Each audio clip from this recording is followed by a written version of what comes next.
Hello, everyone. I have some music on kind of quiet, so if it's too loud, someone just let me know and I will adjust it. And I'll also try not to look at my screen while I'm talking. I have a really bad habit of doing that. So thank you, Lady Kaluna, for the host. I super appreciate that. Really nice. And thanks for the follow as well from the other day. So I just wanted to start this segment because, and I'm going to explain who I am and everything, but a lot of people know who I am because, I get around in the gaming world. Terrible way to start.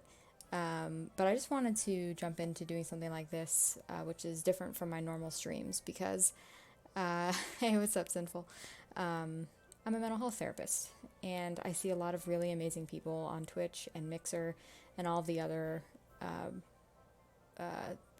sites doing great things by talking about mental health with a community, especially in gaming. There's a lot of people within the gaming community who deal with mental health diagnoses every day themselves, or they know somebody with X, Y, and Z. And I wanted to join that conversation. I do it every day. It's something I'm really passionate about, and I wanted to just check that out.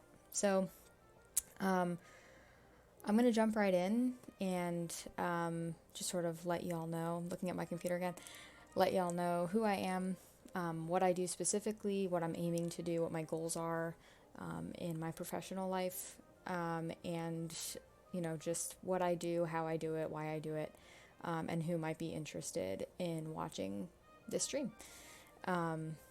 So anyone who's in right now, whether you're in for 2 seconds, the whole time, whatever, thank you so much. I appreciate it. I was kind of nervous, feeling a little anxious to do this, and it has nothing to do with talking, actually. I love the sound of my own voice, but just making sure that I was going to provide quality content. So maybe it's not quality, but I'll also probably enjoy doing it. So my name is Rachel. A lot of people know me as Radical618. Hey, what's up, Rush? How you doing, man? Thanks for stopping in. Get ready to hear about a lot of mental health stuff, but thank you for stopping in. So my name is Rachel. I go by Radical. Finally see, hey, that's me. How's it going? I go by Radical618. Most people call me Rad, but my first name is Rachel. A special few people call me Rach. You know what's not working? Hey, what's up, Deadly? Something on my stream is not working. There's supposed to be a chat box, and I don't see it. But that's fine. Yep, my name is Rachel. I am a master's level registered mental health counseling intern in the state of Florida. The word intern often throws people off. I am a mental health professional. I have my master's degree. I am capable of providing mental health services. I'm in the process of becoming licensed. So that means that once I become licensed, I will be able to provide clinical mental health counseling, provide a diagnostic impression, and help people with therapy, talking about anything in their life that they want to change and address. And that kind of, again, just goes back to why I'm doing this segment. Just offering a place to provide my expertise to a group of people who maybe I know, I'm calling these people out in chat. Maybe I know these people from video games. Maybe people will stumble upon here, my channel, and just want to hear about, learn about, talk about mental health in a place that's safe with a nerdy gamer like them. Sometimes that's what makes all the difference. So I told you a little bit about myself personally. I study mental health therapy, practice mental health therapy. Currently in my professional life, I'm working for a state organization that provides guidance and counseling to individuals with all types of disabilities, including mental health diagnoses, physical disabilities, intellectual disabilities, things like that. We try to help individuals with disabilities go back to work. I provide guidance and counseling. It's a little bit different than mental health counseling, but counseling is counseling is counseling. And every day I'm helping someone realize a change that they want to make. I'm helping someone make that change.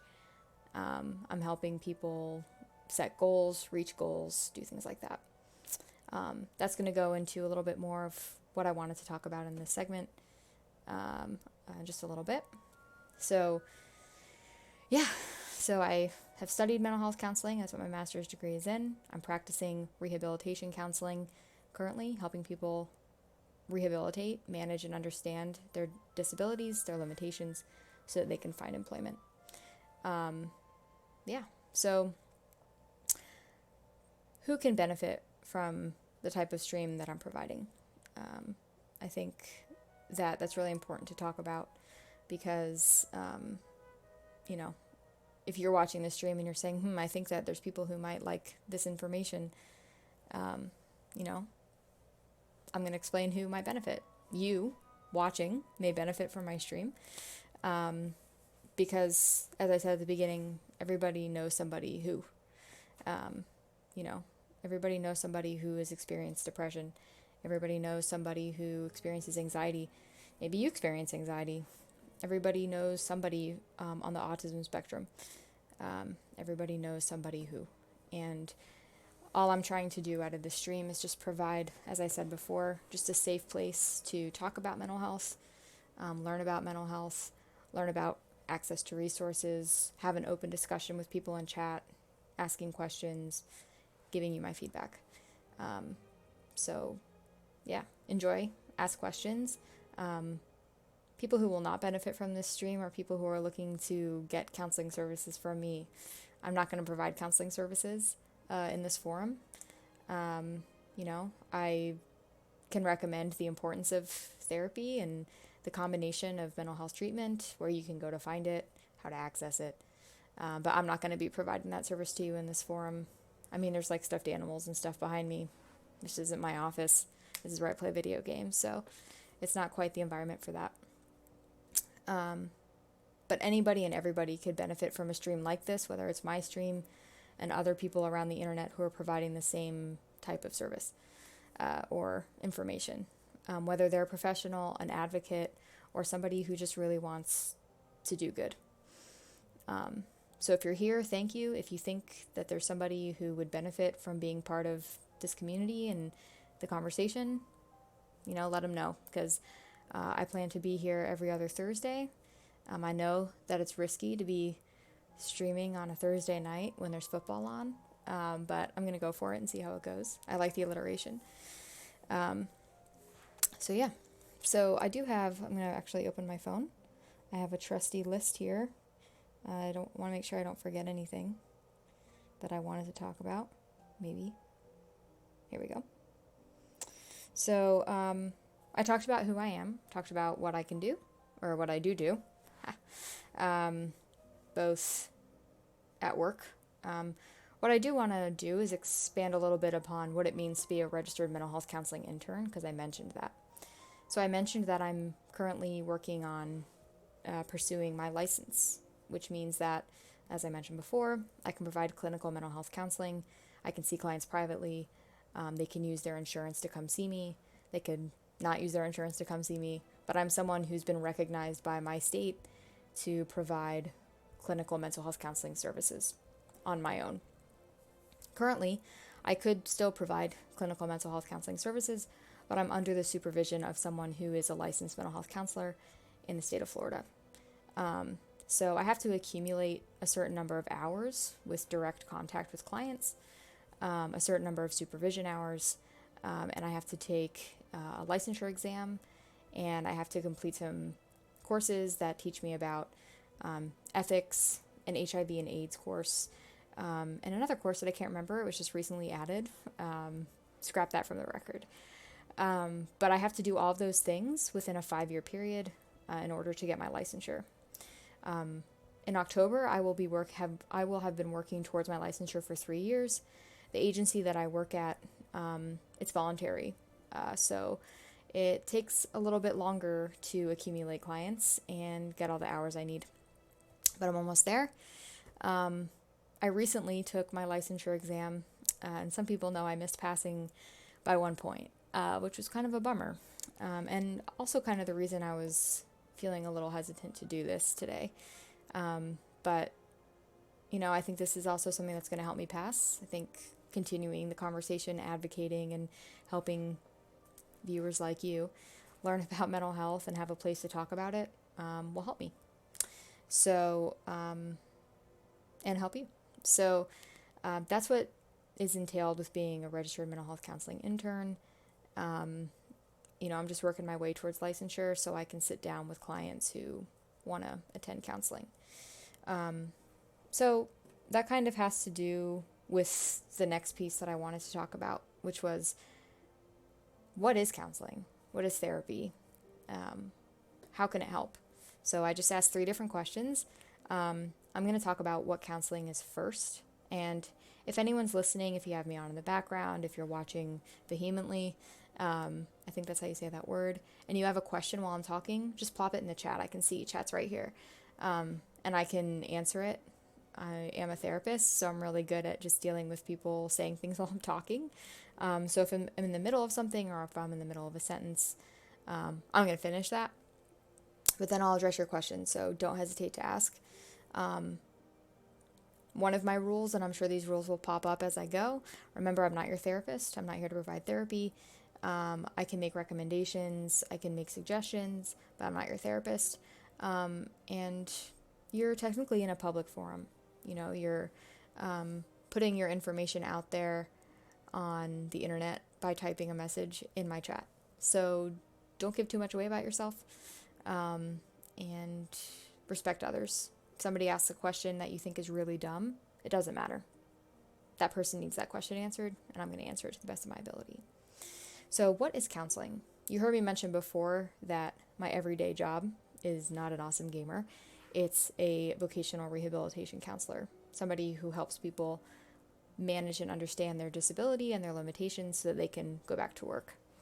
I'm providing counseling in that setting. I'm helping someone set goals. I'm helping someone reach those goals. I'm not doing anything for them. I'm helping them do that. So counseling, in the broad scope, is helping individuals set goals and reach those goals in the way that they determine how to do it. Obviously, if someone wants to reach their goal in a way that's unsafe or not very healthy, or will put them at risk, I might intervene and provide a suggestion to try something healthy. Usually when people are coming for mental health, any type of counseling, they want to make a positive change, so it's not too difficult to help them recognize ways that they can change positively. But talking about change and implementing that change are definitely 2 different things. For anyone watching or listening, you may have been through therapy or some kind of counseling before, and you know how easy it is to say, I don't want to smoke anymore. Smoking's really bad for me, and I think that I want to get the stress out in a different way. Saying that you're going to quit smoking and quitting smoking are 2 different things.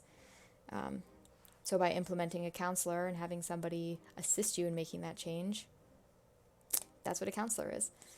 We don't tell you what to change. We don't tell you how to change. We guide you to figure it out on your own. And that's for any type of counseling. So that's the trick. Spoiler alert. We're not doing much. Just kidding. We're listening. We're talking with you. We're helping you come to conclusions, but the conclusions that you come to are your own. So, mental health counseling, mental health therapy, MH, mental health is like this weird topic that is sometimes in many communities still taboo, still something that, hey, pull yourself up by your bootstraps. Depression, what are you talking about? Anxiety, what are you talking about? But mental health is also something that's on the rise. It's been on rise for a long time. Oh, thanks, Heather. I appreciate that. It's so fun, and I appreciate you being here. Also, I totally did what I said I wasn't going to do, which was finish my sentence and then address the chat. But that's fine. And thanks for the sub. Wait, it didn't pop up. Why is this not working? Now we're stopping. When did you sub? Because my alerts aren't working. I'm upset about it. Yeah, but when did you do it? Because it's not even on my other list. Everybody stop. Anyway, okay. So I'm going to keep going.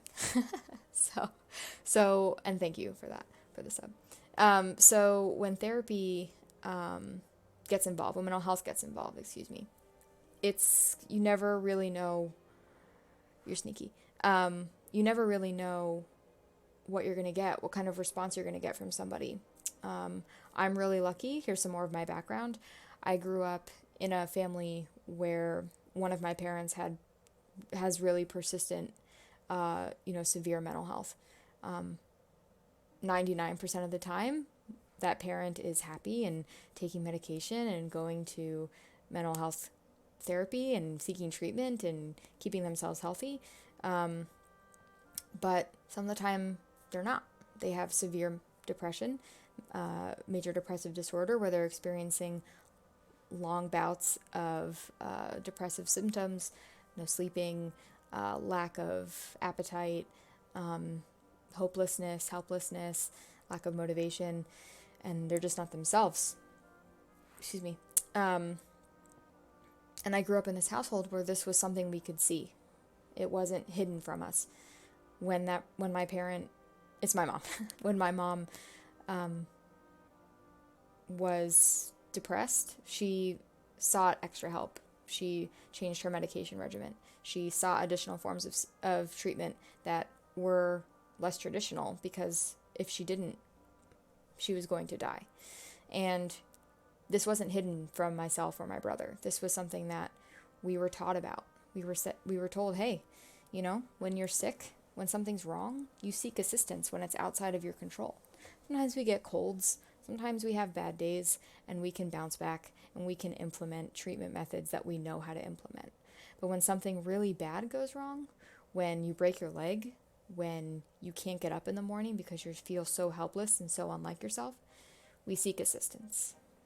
We go to a professional. But sometimes people they're not exposed to that. I was lucky, in my opinion. I got to see firsthand what happens when you experience terrible, debilitating depression. I wish my mom never had to experience that, but she did. And she's strong, resilient, she's alive, she kicks ass, but it helped me, and it helped my brother, and it helped my father, and it helped the people in our family learn what mental health was, and how to address it. Not everyone has that, as I mentioned, and so when things do happen like that, they grit and they bear it, and they don't know where to turn, and they don't know who to go to. And that's another reason I want to do this. On my social media posts, I've been posting this little motto that I've kind of been toying with, which is, let's change lives together. That's what I want this community to be. I want this community to be a place where people talk about, well, here's the life that I want to make for myself, and here's how I want to do that. And here, I want to help you do that. I want to help connect you to resources. I want you to have a place to say, I don't know what to do. I don't know where to go. Maybe someone over here does, and they can offer that. I can follow up with it. I can give you advice. I can give you suggestions. We can just have an open conversation about what mental health is. So for those watching or for those listening who have not been exposed to severe persistent mental health, but maybe you experience it, maybe you know somebody who is experiencing it, here's what therapy is, and here's how therapy can help. Therapy is a place where a third party who doesn't know you and who only knows about you what they need to know about you listens and takes the information and hears it in a way that people in your personal life can't. And it's not because they're incapable, it's because they know you in their personal life. If I'm talking to my dad about experiencing anxiety, he's going to hear it as my dad. And he's going to want to jump in, he's going to want to fix it, he's going to want to protect me. And a therapist, well, we want to help you and we want to protect you, but not like we're your dad. We want to help you and protect you so that you can help and protect yourself. I feel like I'm kind of talking in circles, but I really want to drive home the reason that therapy is so helpful. There's a myth about therapy that you only have to go to therapy if there's something really wrong with you. If you're crazy, right? We're at the C word. I try and stay away from crazy. It has a negative connotation to it, even when it's being used in a positive way. I'm going back to football, right? So, oh man, that play was crazy. Saquon Barkley just ran a 90-yard, rush and blah, blah, blah. Fine. crazy still has a negative connotation to it. And that's because people have always been told that when something bad is happening, it's crazy. And that's only when you need to go get help. Mental health therapy and counseling and all types of counseling, whether it's related to mental health directly or not, is not just for when you're crazy or when you're at your worst. You can go to mental health therapy when you're at your best because you want to maintain how you're feeling. You can go to mental health therapy when you're stressed out because you're getting married, which is like an amazing thing for people to be doing. Did you know that getting married is the single most stressful event in people's lives? There's some scale somewhere, I don't remember what it's called, I'll look it up and let you know next time, that has a list of the most stressful activities that people go through. Death of a parent, death of a child, marriage, moving, graduating, all different things. Marriage is 100% stress. Every single person who's ever gotten married and hosted a wedding has been stressed out. And marriage is, in most cases, a pretty good thing. People go to mental health therapy to help alleviate that stress that's caused or related to a really positive experience. There's no wrong time to go to mental health therapy unless literally there's nothing to go to mental health therapy about. If you're wanting to change the way that you eat and you're just having a hard time implementing a new behavior, you could see a therapist. The therapist can help you implement new ways to behave. Mental health therapy has changed my life, both as a client and as a therapist, both as the child of somebody with a persistent severe mental health diagnosis, both as somebody who has friends who have sought therapy. So mental health therapy, being a mental health therapist, it's why I'm here. It's just to promote a conversation about mental health. So let me take a look at some other topics. Does anyone have anything that they want to talk about? Because I think that ultimately you guys, in combination with what I have to say, will drive the conversation. So does anyone have any questions? If you don't, believe me, I can carry on the conversation. I just want to make sure, see if anyone has anything to say. But, so a lot of people ask me why I became a mental health counselor. I talked about it a little bit with my mom. Just seeing the different things that she went through changed me. I'm not going to give her a whole life story. That's her life story to give.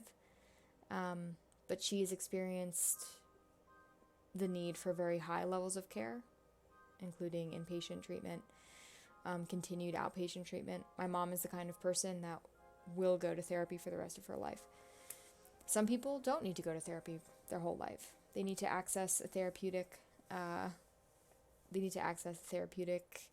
outlet for 4, 8, 12 sessions. And then they have the tools that they need to implement what they've learned in therapy into their life. Some people do need to go to therapy for their whole life. They need to access that resource so that they can continue to learn new skills and maintain their health, especially if it's something persistent and severe and it has the chance of coming back.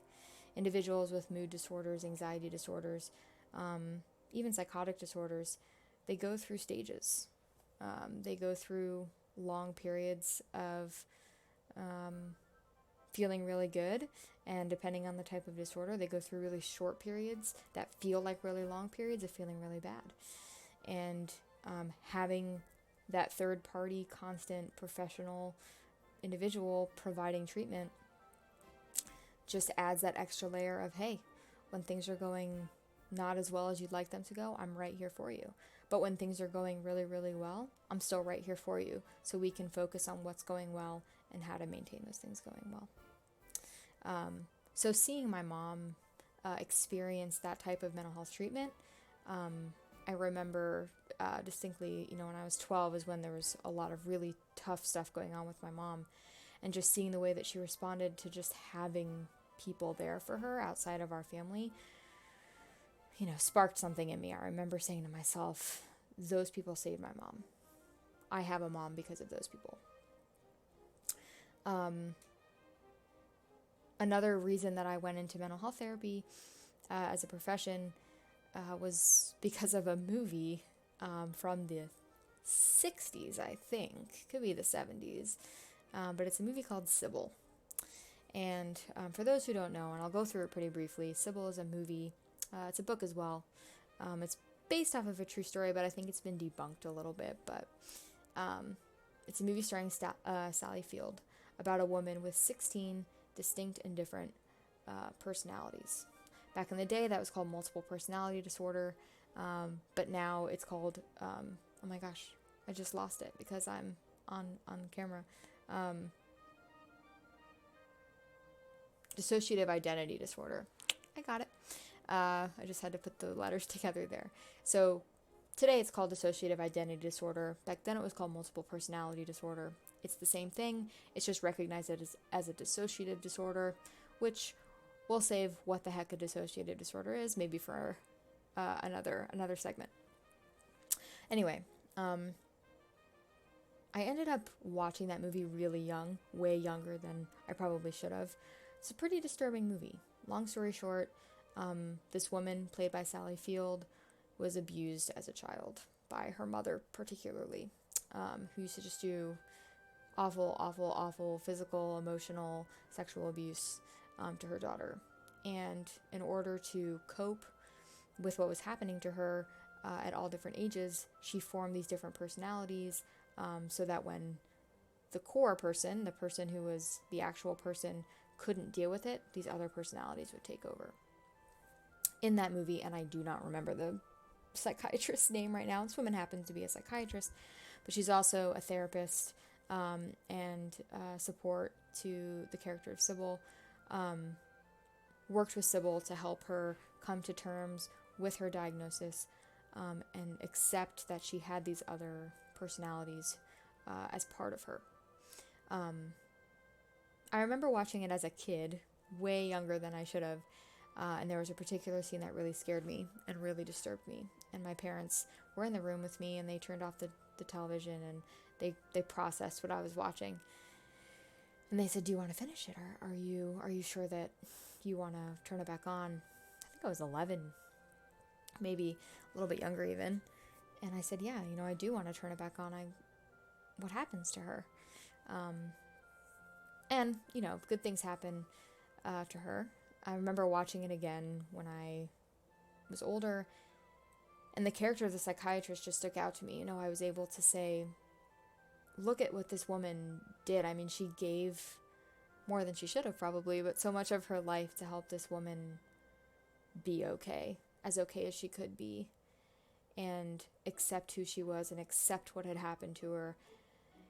And maybe never forgive what happened to her, but accept what had happened to her and help her move forward and help her move on. And I remember saying to myself, when I was in high school watching that movie again in a psychology class, that's what I want to do. I want to help that woman. That's what I want to do. I want to be like that woman. I want to help people like that woman did. And if I can help, I remember saying this to myself at one point, if I can help somebody's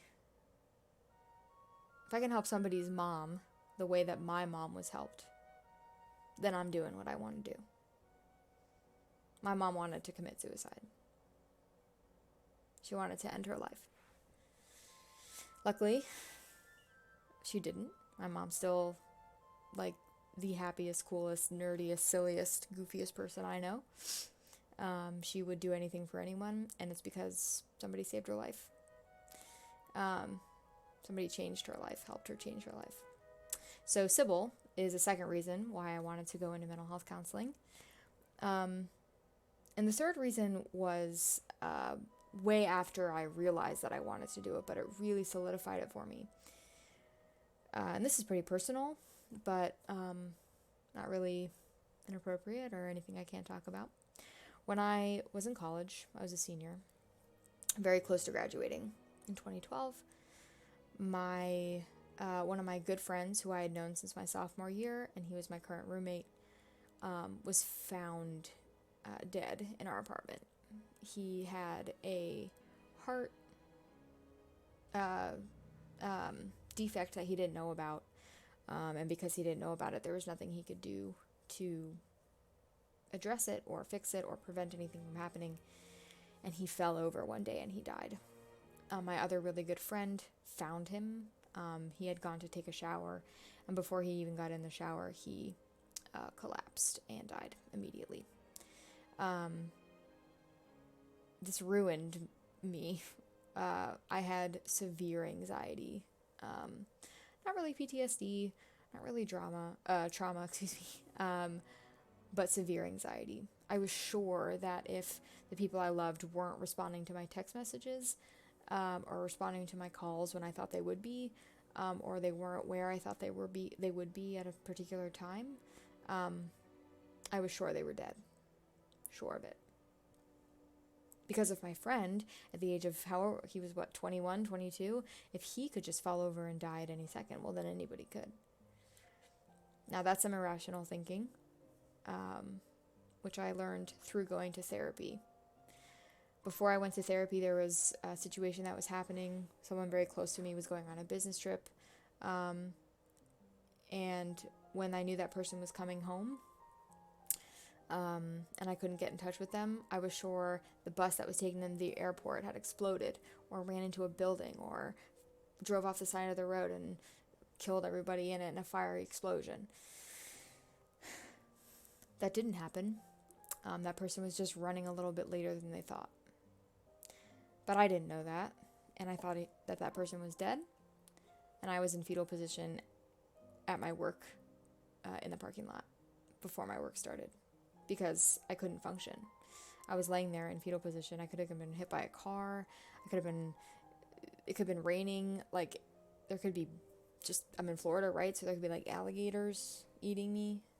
Okay, on a less funny note, I couldn't function. I could only focus on how anxious I was and how scared I was. So it was after that I realized that I needed to go seek some therapy. I needed to figure out, how do I get out of this irrational thought process? I can't even function. I can't do anything. I can't not have my phone on me. I have to make sure that people are safe. I have to do all these different things. So going to therapy, experiencing therapy, having something happen to me that increased my symptoms, changed me, because I learned how to change myself. I still go to therapy. I still have anxiety about things. Don't necessarily have anxiety that everyone around me is dead or dying, but I have anxiety. And when I have anxiety and I can't get the tools together to decrease my symptoms, I go to therapy. So, yeah, I'm currently in therapy.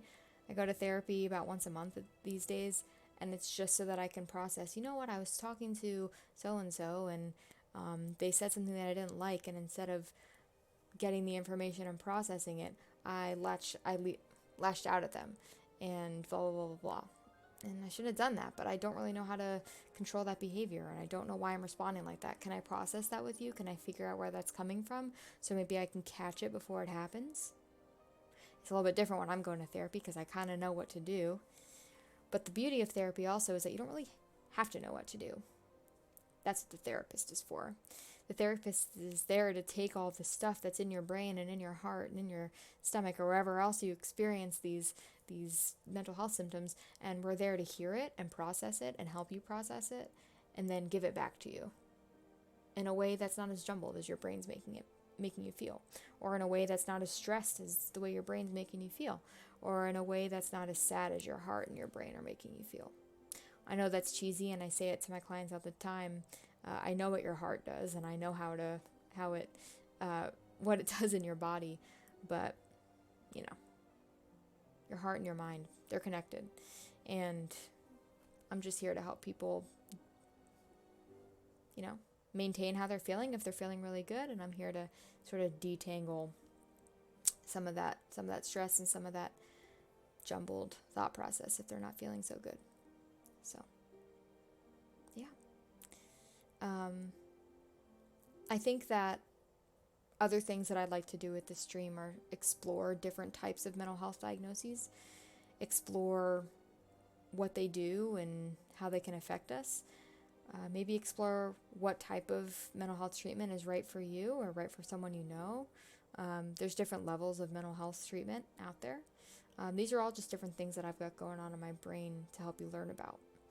But most importantly, I'm here to talk about mental health, teach about mental health, provide insight about mental health treatment for you guys. So I'm really annoyed that my chat box feature is supposed to be on my screen. It wasn't supposed to be this huge like white area. Is this over here? There's like this huge white patch of hexagons. No, I didn't pick it because it reminds me of Miranda Lawson. Yes, I did. That's my alarm. There's supposed to be something there. But what I also want to do is just sort of add more, just as I go to see what would look good on the setup here. So I think next time you'll probably see some buttons, if you will, for my social media. But if you have any questions about mental health, counseling or treatment or anything related, if there's a diagnosis that you want to learn more about, send it to me on Twitter or on Discord or on Instagram. On Twitter, I'm at Radical618. On Instagram, I'm Radical618, all spelled out. Somebody had Radical618. I don't know who they are. But I'm here for you guys. Like I said, I can listen to myself talk all day. But the fun is really going to come when you guys jump in. You don't have to share your personal stories. You don't have to share anything you don't want to share. But I'm here to answer your questions. So once again, my name is Rachel. I go by Radical618, Radical618. I'm going to be here every other Thursday talking about something related to mental health. Haven't decided what the next time's going to be yet. It'll be about an hour, maybe a little bit less, maybe a little bit more, depending on the climate of the conversation. I think for tonight, I'm going to go ahead and end it. I think I've gotten my point across. I'm here to advocate and promote mental health. And I can't wait to see what else this segment has in store. So thanks to those who stopped into the stream. Thanks to Heather for the follow and for the sub. That's super nice of you. Thanks B-Rush for stopping in. Now you know what I look like. Deadly, you're the man. Sinful. You're sinful. So thank you guys so much. Just as a note, so I typically also stream on Wednesdays. I do plan in the future to stream on Wednesdays and Thursdays when I'm doing the mental health segment. I just didn't yesterday because I'm allowed not to. But usually sometime on Wednesdays, usually during the day, you can find me right here streaming some sort of video game. Recently, the last couple streams had been Destiny because I was working towards my Triumph seal, which I got. So thank you to Deadly and Sinful if you're still listening. You guys are the men. Thank you so much for your help. And but yeah, every other Thursday I'm going to go ahead and be doing this. Again, open forum. I'm going to pick a topic. I'm going to talk about it until I can't talk anymore. And then I'm going to sign off. So thanks. This was the first episode of Radical Presents Therapy Thursdays. I will catch you guys next time. I hope you have a really, really, really good night. Have a good one. And shout out to my fiance and to my buddy Heather for the pep talk. Thanks.